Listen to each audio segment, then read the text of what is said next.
আমাৰ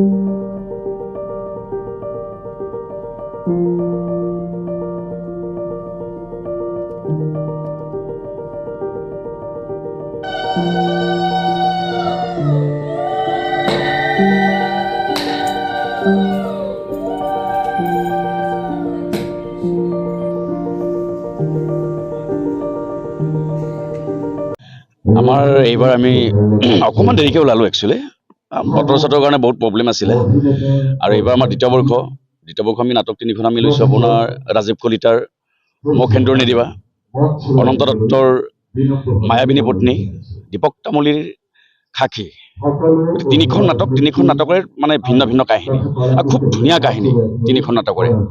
আৰু মেইন কথা হৈছে কি আমি নাটক কৰি ভাত খাম আৰু আমাৰ নাটক চাই অসমবাসী খুব ভাল পাব, আদৰি লওক। অসমবাসীৰ মাজত আমি যেতিয়া যাম তেতিয়া নাটক চাই দৰ্শকে নিশ্চয় আমাক ভাল এটা মেছেজ দিব। আৰু অভিনেতা অভিনেত্ৰী হিচাপে আছে আমাৰ, যদিও বেছি জনপ্ৰিয় নহয় বা চিৰিয়েল কৰা ভ্ৰাম্যমানত থকা আৰ্টিষ্ট আছে।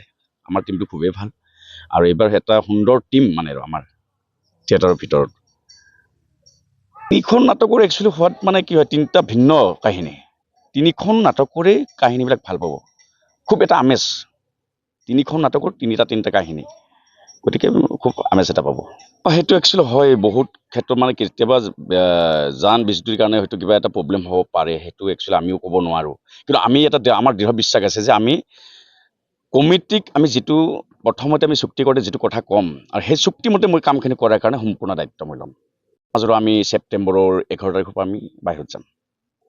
আজি আমাৰ থিয়েটাৰৰ ফিতা কাটিলে ব্ৰেণ্ড এম্বেচাডৰ বন আৰু অসম এই মন্ত্ৰালয় আমাৰ আনন্দ খাটনিয়াৰদেৱে আমাৰ ফিতা কাটিলে।